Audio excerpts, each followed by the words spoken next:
Radio.ie hosts the Irish History Show podcast because history matters. Radio turns 100 years young this year. Radio's history is powered by Radio Archives.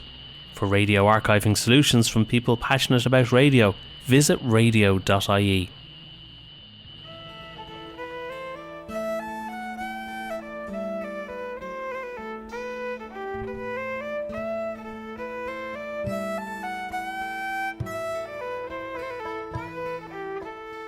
Hello and welcome to the Irish History Show. My name is Cathal Brennan, and as always I'm joined by my co-presenter John Dorney from theirishstory.com. Please check out our friends from radio.ie for all your radio archiving solutions. You can find this episode and all our previous episodes at irishhistoryshow.ie. You can follow us on Twitter at irishhistorypod or on Facebook, facebook.com/The Irish History Show. If you get a chance, please rate and review the show on iTunes, Spotify, Stitcher, or wherever you get your podcasts. It really does help us, and if you hear an episode you like, please share it on your social media. We are very grateful for all the support we receive from you, the listeners. John has set up a Patreon for The Irish Story and The Irish History Show, and if you would consider supporting the show, there is a link in the show notes. And thank you very much to everyone who has contributed already. On this episode of the show, John was joined by Tomás MacConmara to discuss 1917, the Mountjoy Hunger strikes, and the death of Thomas Ashe. Tomás MacConmara is an award-winning oral historian and author from County Clare. In 2016, he was commended by the President of Ireland, Michael D. Higgins, as one of 7 recipients who have made outstanding contributions to culture over the last 100 years for a Cultus Foróga na Cosca Centenary Award. He began documenting oral tradition and folklore in the townland of Ballymalone in East Clare as a teenager and is now recognised as one of the leading oral historians in the country.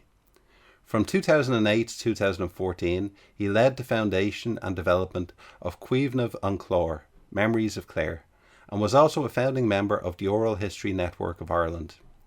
He is also a former County Heritage Officer and in 2016 was appointed by UCC as manager of the Cork Folklore Project.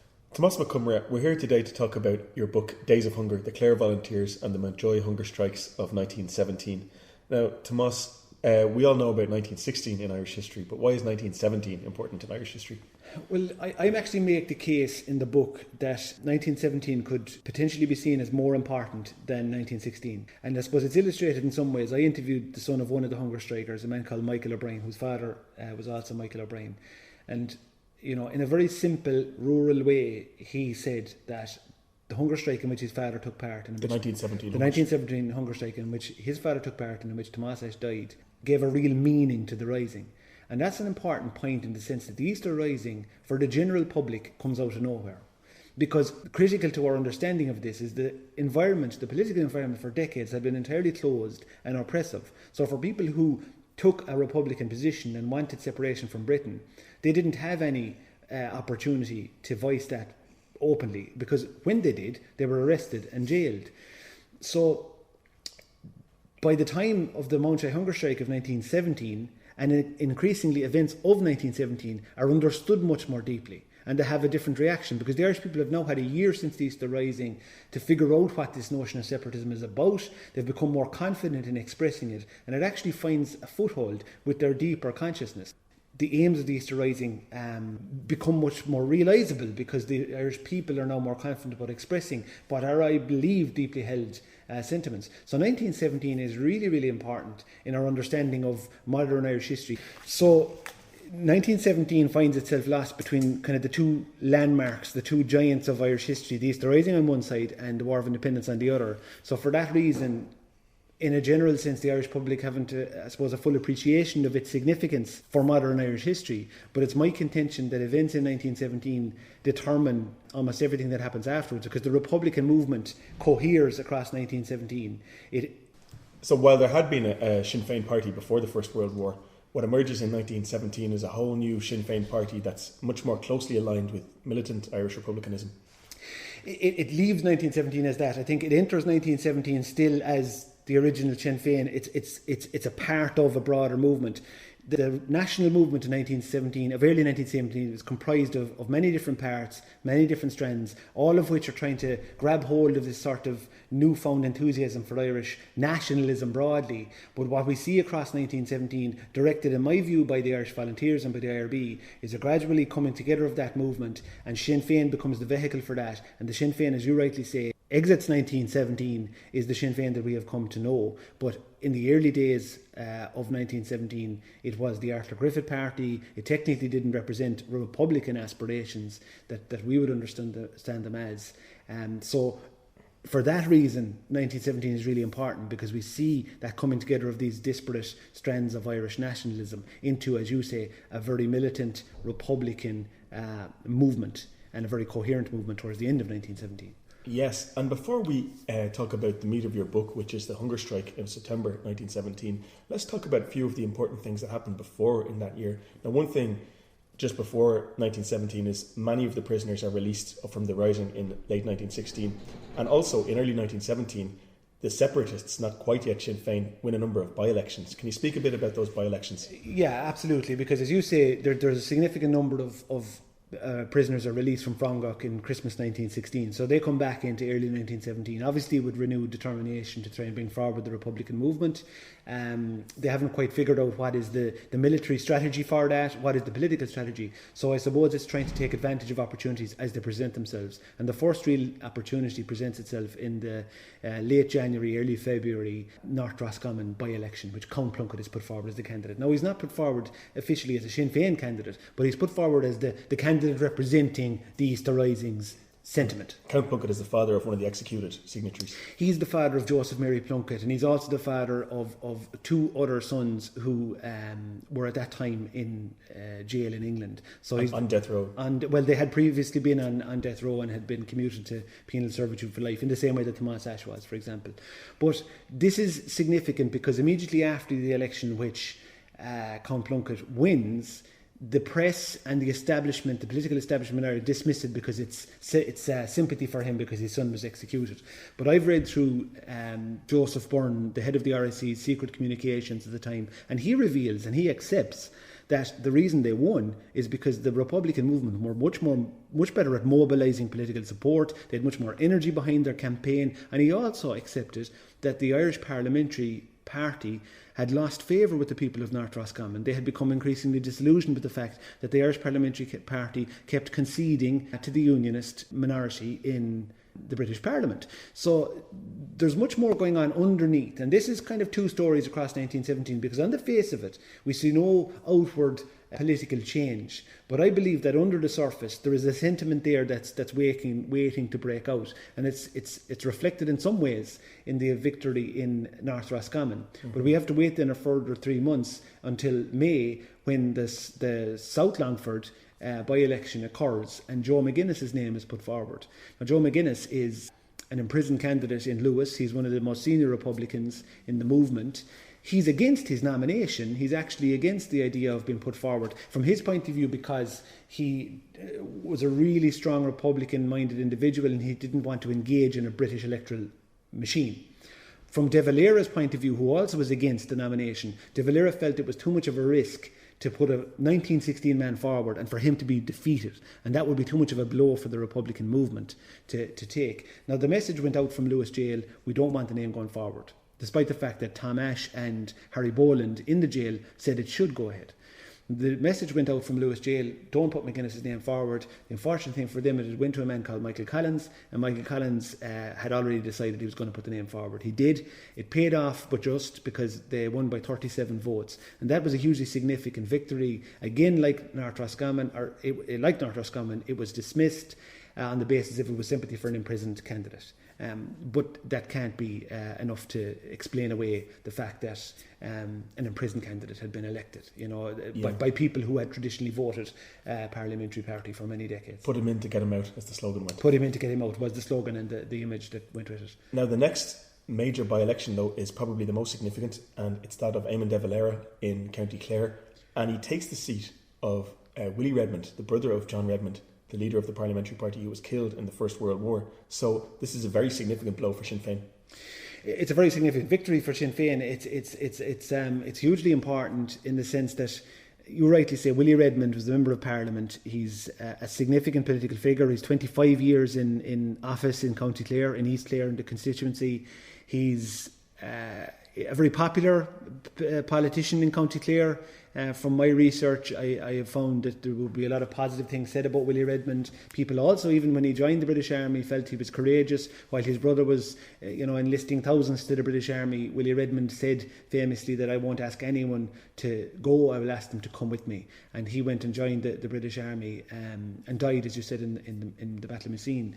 Now, there's more to it in my view than that, because if we take Willie Redmond in the weeks before his death, had done an interview with a British newspaper, an English newspaper, and he said that in that interview he declared that the British government is the best government in the world. Mm-hmm. Now, at the same time, or weeks later, Eamon de Valera, the man who eventually took his position, was saying that he wanted the British government to be blown into ruins. Mm-hmm. Now, they're two diametrically opposing positions, and weeks after Willie Redmond has died, 25 years of the holder of that office, admittedly popular man, has been replaced by a man who holds an entirely different view.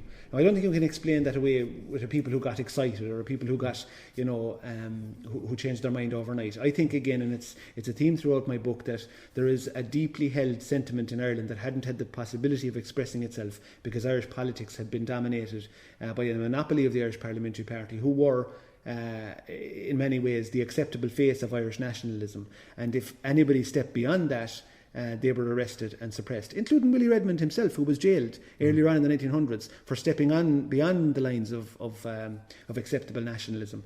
So I think the election of De Valera is massively significant for that fact, but it's also significant because of a number of other characteristics of the campaign. It's a very violent, it's a very confrontational campaign. The violence, from my research, comes predominantly from the supporters of Patrick Lynch, the Irish Parliamentary Party candidate. Of course, Sinn Féin are responsible for some of the violence, but certainly the majority of it comes from the Irish Parliamentary Party. And if you consider it, they're the ones who have the potential to lose out on 25 years of a monopoly in that constituency. And they're losing out to a party who, in their declared view, stands for red ruin and revolution, etc. So from that point of view, I suppose that might have been in some way explain the level of violence that came from the Parliamentary Party, but it certainly did come from that position. But during the campaign, the key leaders from around the country had descended on County Clare. So you had people like Collins, Thomas Ashe, etc. were in County Clare during that period. Countess Markievicz arrives into the Old Ground Hotel. She's asked to sign a form, and she signs it and is asked what's her business. It's Irish Republic's. What's her trade or occupation? And she writes rebel. So this is sort of the sentiment that's being expressed during the campaign. But what the leading volunteers in County Clare and across the country see is that this sort of level of confrontation and violence creates an energy, and it creates an excitement, and it creates a support behind them, which their kind of secret drill movements and secret drillings hadn't been able to do in the months prior to it. And particularly a man called Paddy Brennan considered after that election that some move had to be made, because he looked at it and the Republican position had to be considered. This is well over a year since the Easter Rising.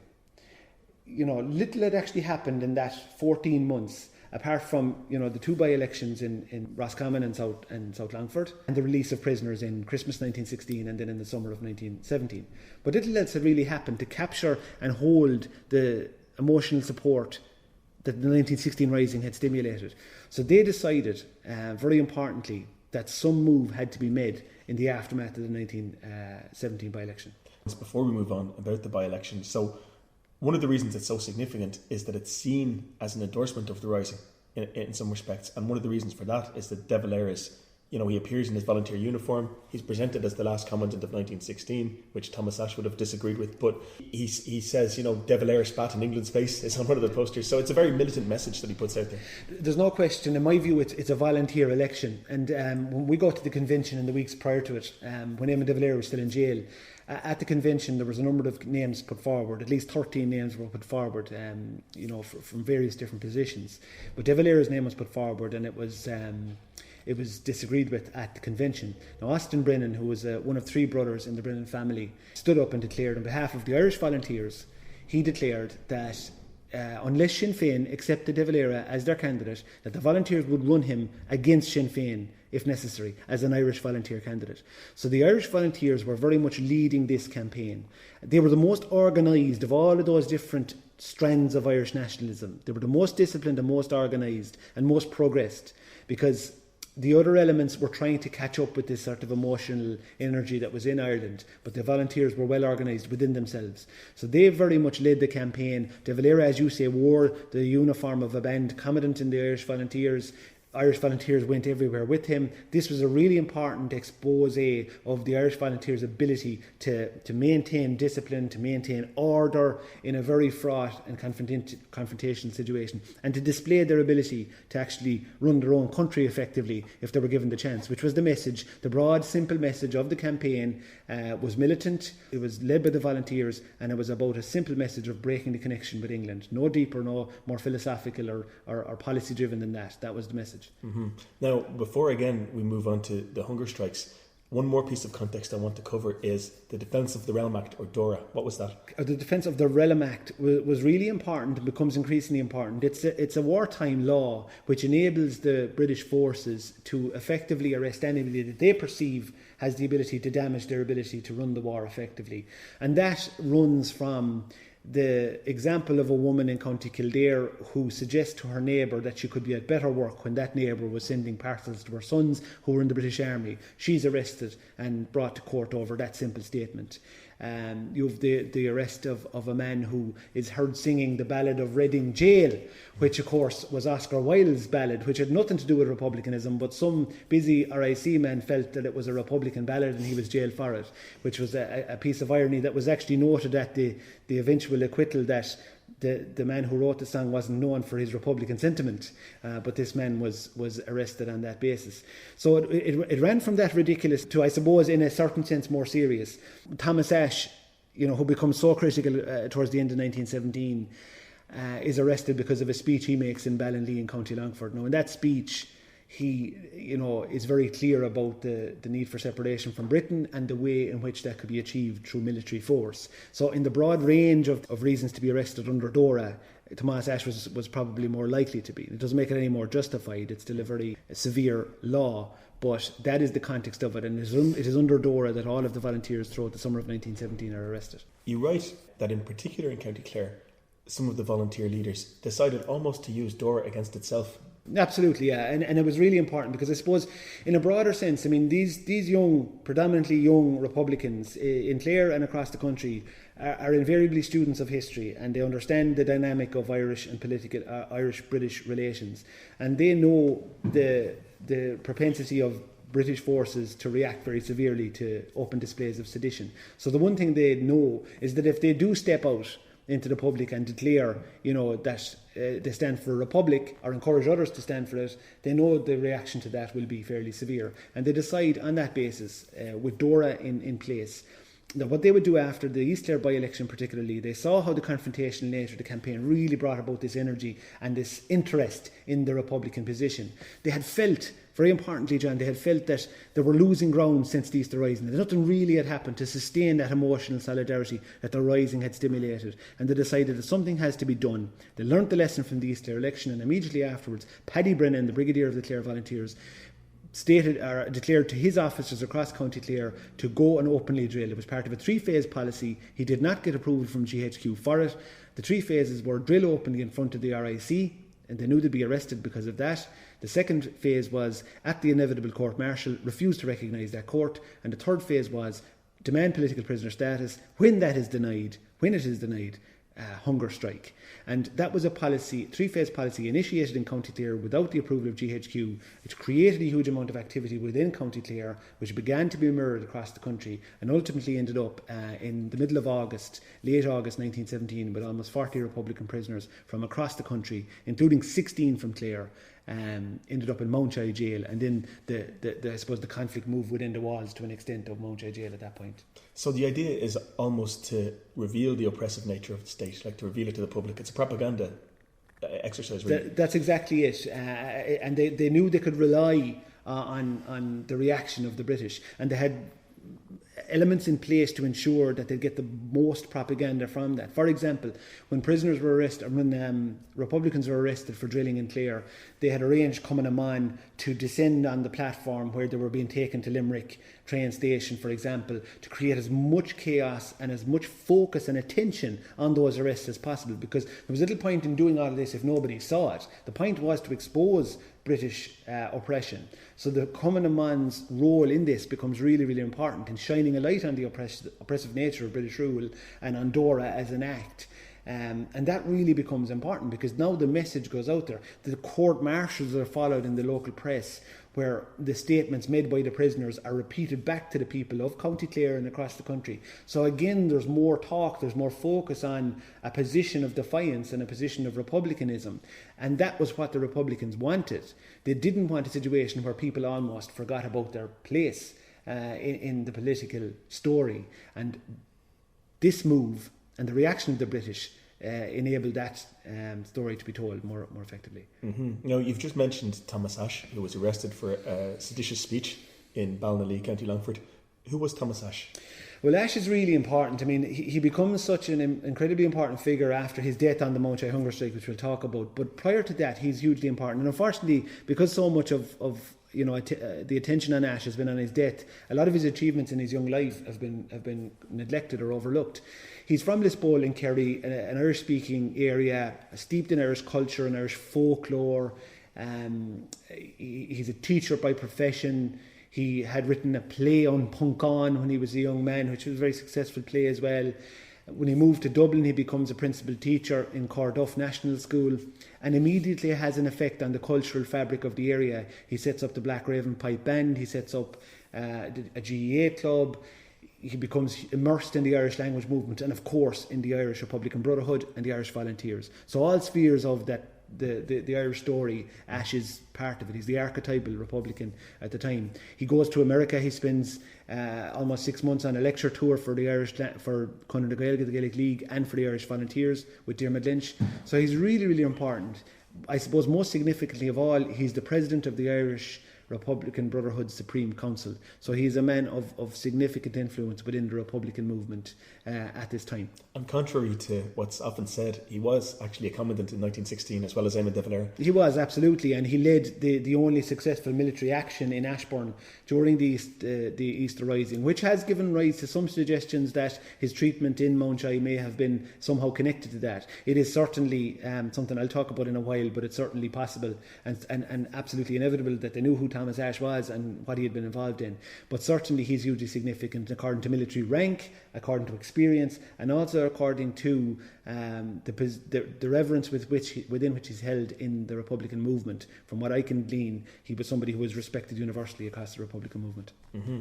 Now, the Republican prisoners, first of all, how many were arrested in the autumn of 1917 and put in jail? There were 40 imprisoned by the 15th of August 1917. More were arrested afterwards, and actually as the hunger strike unfolds on the 20th of September, more are being arrested throughout that entire time.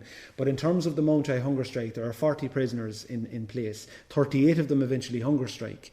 There's a dispute above the figures, but the one man we can say, Richard Coleman from Tipperary, who dies a year later dies in 1919, he's there, but he doesn't involve himself in the hunger strike. As a point of principle, he doesn't agree with the policy. It doesn't suggest he's not committed to the Republican movement, but 38 prisoners, John, engage in the hunger strike on the 20th of September. They're from all across the country.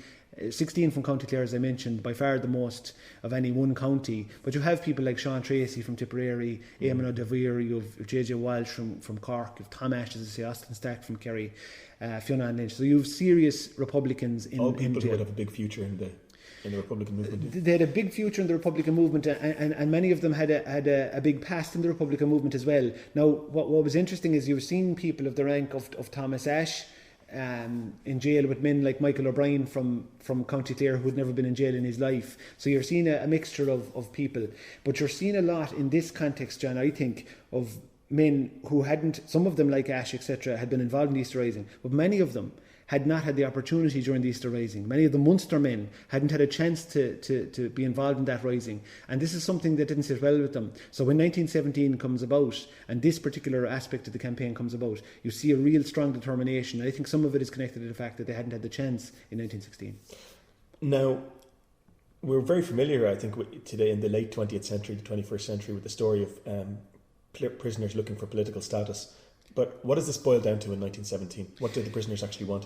Well, you see, I think if you take it back to the origins of the campaign, this is about upping the ante, and it's about ensuring that the Republican position and the struggle for independence is at the centre of everyone's thoughts. And that won't happen if you continue doing secret drill movements, etc. So that was the whole point of the taking it to a more overt level.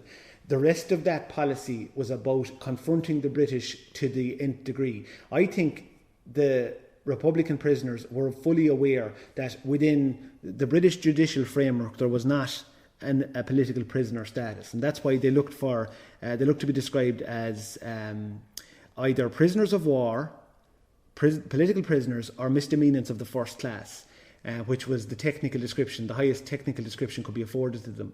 So I think, as opposed to looking at the technical meaning of political status, we look at the broader meaning of why they were actually asking for it. And it was about keeping up that confrontation with British rule at every level, now within its prisons. But the reaction of the British is what's important. They don't afford them political status. They claim that technically they can't because they don't have a political prisoner status. But what they do is categorise them as third-class offenders, and that equates them to pickpockets and thieves. So, okay, they don't give them political prisoner status, but what they do is give them the lowest status available to them. Now, that's not going to mitigate a problem, an intensifying problem with prisoners. That's going to exacerbate it. So you have two sides coming from two totally different positions, two of them entrenched. The actual meaning of what they're disagreeing over isn't as important as the fact that it's an escalation of the conflict within a prison context. And the idea of a hunger strike as a tactic, where does that come from? Well, it's hugely important, John. I mean, hunger striking is a very ancient weapon of protest in Irish culture, and that actually has a huge importance and significance in terms of how the Mountjoy Hunger strike plays out. It dates back to Brehon laws, the Acabal Kintag as it's described. It was a method of protest in Gaelic Ireland whereby if I'm offended severely by you, John Dorney, I will go to your house and I will fast outside your door, and I will continue to fast until you make up for the grievance, whatever that might be. So a way of politically drawing attention to a grievance that a person has inflicted on you. And it was a way in which in Gaelic Ireland even the weakest in society could protest against the strongest. And that was, famously captured in W.B. Yeats' play in 1903, whereby he talks about the king being exacerbated at, the King Guerra being exacerbated at the fast of a poet who had become incensed at the way poetry was being treated. The fact that he was a king and could be challenged by a poet using this method of protest. So it had a deep meaning in Irish culture. So they knew about this from their studies of the Gaelic revival and so on? They knew about it in terms of Irish culture, but they also knew it in terms of the example of the suffragettes who had hunger struck in 1913. So only a couple of years prior to it, James Connolly had hunger struck. Now, not to any of the political effect. During the lockout, yeah, there was a number of hunger strikes. There were, exactly. Now, they were dealt with very differently than the hunger strike in 1917. But as a political weapon, it was known. But it also, the cultural connection, was also known in terms of its place in Irish folk culture and Irish in Brehon laws and in Gaelic culture. So it had a deep meaning before it even started. Was this intended to be a fast to the death, or what did they think would happen? Well, I think, again, as I say, this is all led by a desire to confront British rule at every level possible. And there was no question that these men understood the significance of engaging in a hunger strike. They understood the dangers of it. Whether or not they had conceived of a reality where they could hunger strike for 30, 40, 50, 60 days, it's very difficult to answer that. I think they were led by a motive to escalate the conflict to whatever level they could. They were aware and deeply aware that force feeding was a tactic used by the British. When the first 4 Clare prisoners are taken down to Cork, they engage in a secret hunger strike. And the reason for that is they wanted to get weakened to a point whereby when the British realised they were on hunger strike, they would be in a very vulnerable position. The British would. because then treating them would be dangerous. So again, that would indicate that their motivation was to put as much pressure on the British as opposed to thinking through, how long this is going to carry on for. Now, what's most significant in Mountjoy is the decision of the British to engage in force feeding, as they called artificial feeding. Now, that was based on a piece of legislation and a case in 1909 with Lord Chief Justice Alverstone when he was taken to court by a suffragette. And the findings of that case was that the government the authorities had a responsibility, when sane prisoners hunger struck, they had a responsibility to feed them, to ensure their survival. So it was framed within the context of their duty of care to the prisoners, ironically, in terms of the way it turns out. But that's the position I think the Republicans are thinking about when they engage in the hunger strike, is how they deal with the force feeding that will inevitably be the reaction to it. And although it's rather unpleasant to talk about, what does force feeding involve? Well, it's very important to talk about it, John, because in any history, as you well know from your work, you have to try and convey the reality of the past. And hunger strike or force feeding was a very brutal procedure which involved the prisoner being tied by their legs and their arms to the chair, their head being pulled back and held by warders if not tied down, and a 12-inch rubber tube being inserted through the throat whereby egg and milk would be pumped. Now, if you refused, and invariably as a principle all of the Republican prisoners did refuse to sit back and take the food into their throat, it was forced down their nostril. So you can imagine the level of brutality that was involved in that. There's a number of testimonies which I've included in the book that explain and testify to the brutal nature of that treatment. And I suppose the biggest illustration of it is the death of Thomas Ashe. But all of the prisoners went through the procedure twice a day for the period of the hunger strike, which lasted for 10 days, and all of them testified to the brutal nature of it. And many of them, whose sons and daughters I've spoken to, did suffer afterwards. Not as much from the 10 days without food, but from the effects of the force feeding, because it was administered in a very brutal way and without certainly any attention to care, which was the supposed position or the reason why they were doing it. And what exactly happened to Thomas Ashe? Why did he die?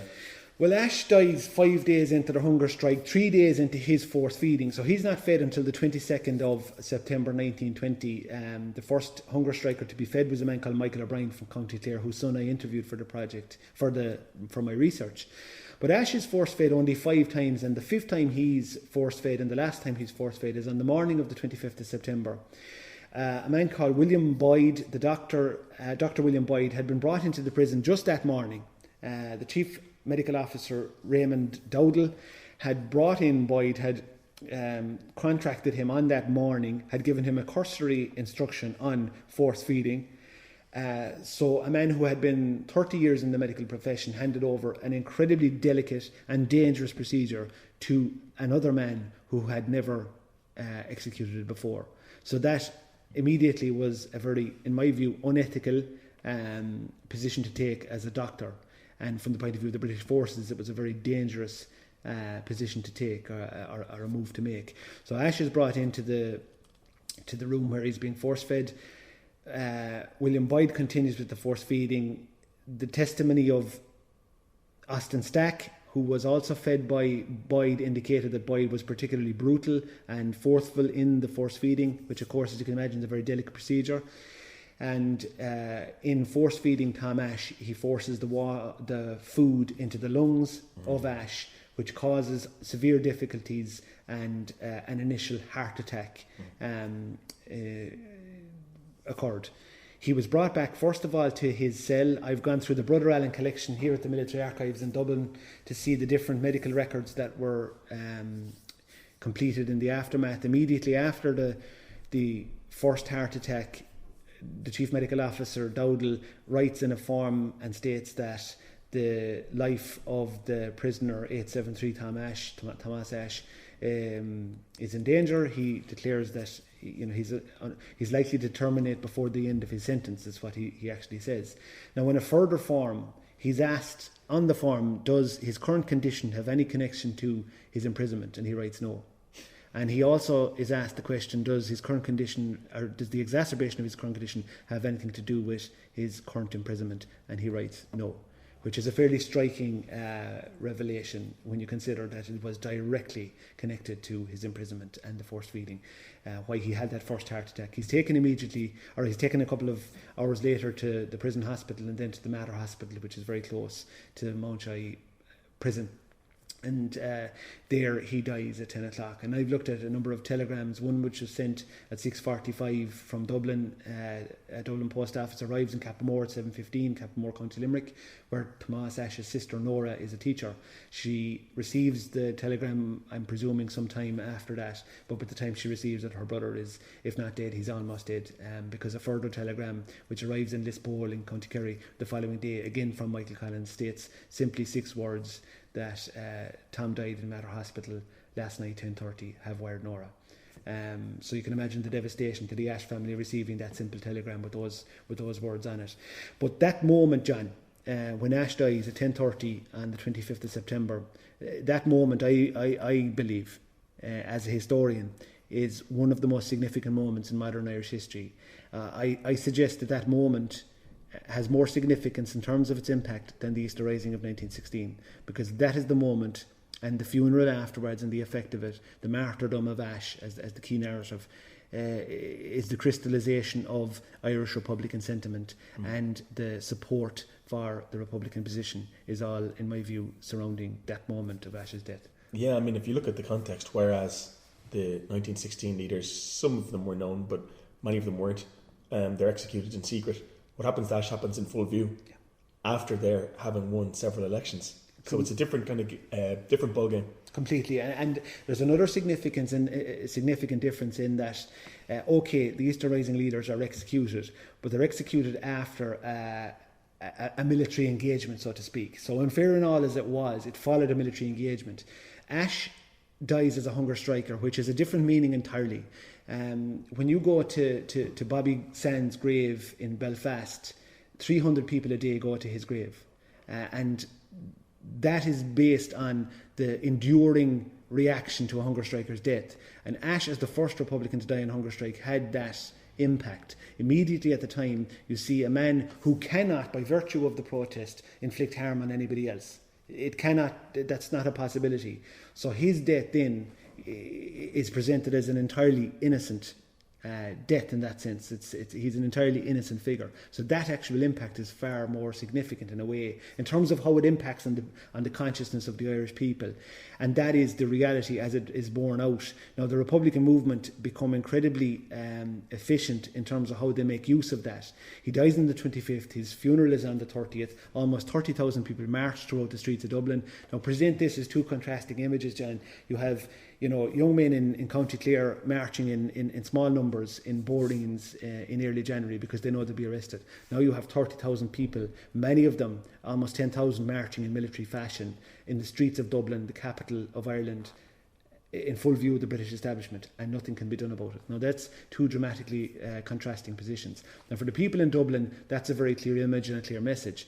The Republican movement extend and expand that message because they ensure that video footage is taken of the funeral, and that on the night of Ashe's funeral is presented in cinemas across Dublin. Mm-hmm. Actually, the night before the funeral, images of video footage of him lying in state is played for public audiences across Dublin. So they want to ensure and present this image to the people all across Ireland. Look what has happened and look what is happening in Dublin. So it's very difficult to overstate the significance of Ashe's death and his martyrdom on the psyche in Ireland in 1917. Yeah, I happened to read a few years ago the letters of Paul Galligan, who was the commandant in Wexford actually during the Easter Rising, but he was imprisoned with Thomas Ashe, and he said, "Poor Thomas, I knew him well, but it was like a second Easter week in terms of public opinion," or words to that effect. Yeah, no, absolutely. And there's a recognition of that. And again, there's very real, sentiment and emotion around the death, because Michael Collins, when he gives that famous short oration at Ashe's grave, Thomas Ashe and Michael Collins were very close friends. So there was a personal human connection there,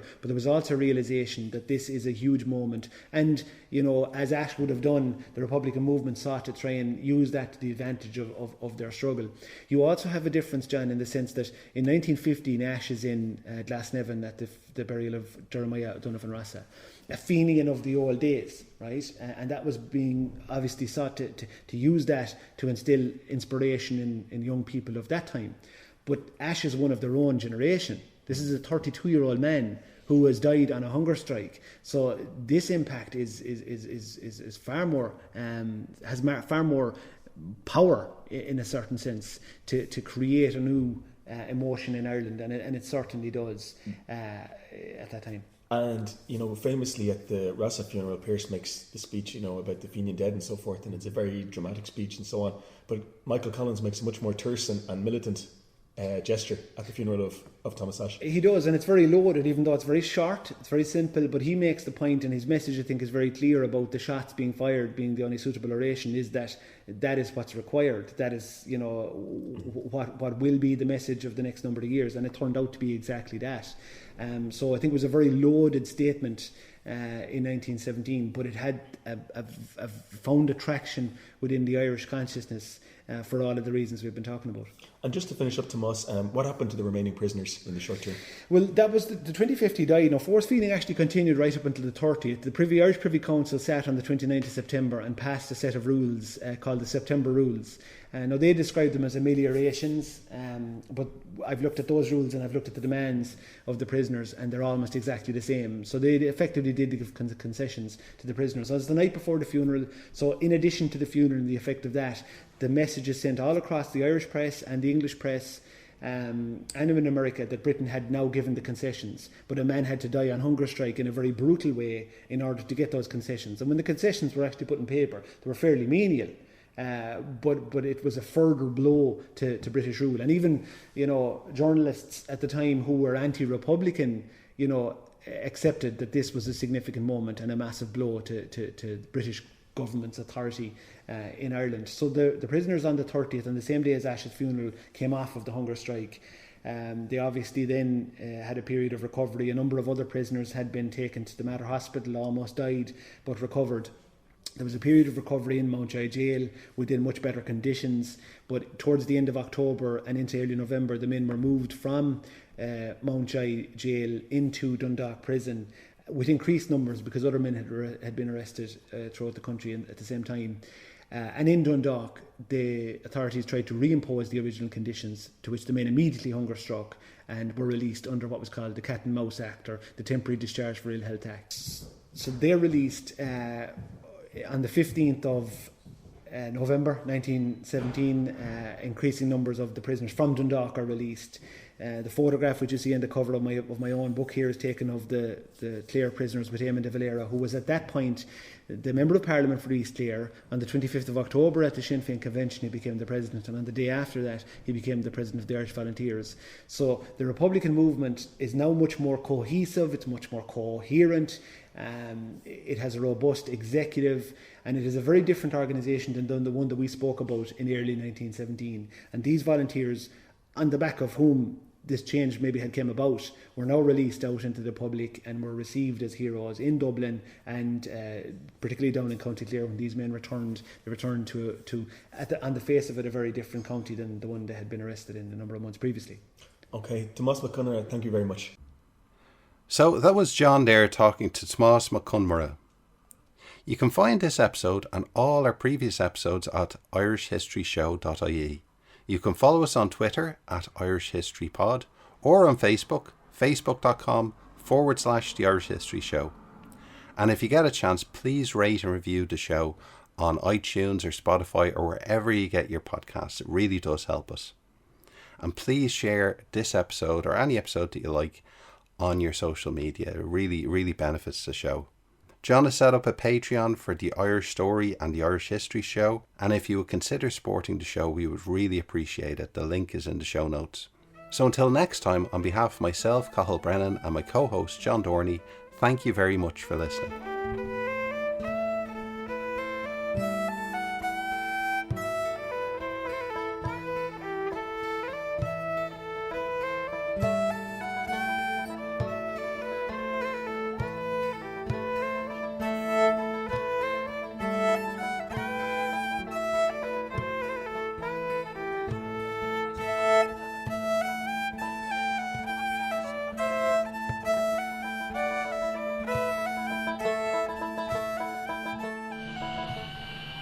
Radio.ie hosts the Irish History Show podcast because history matters.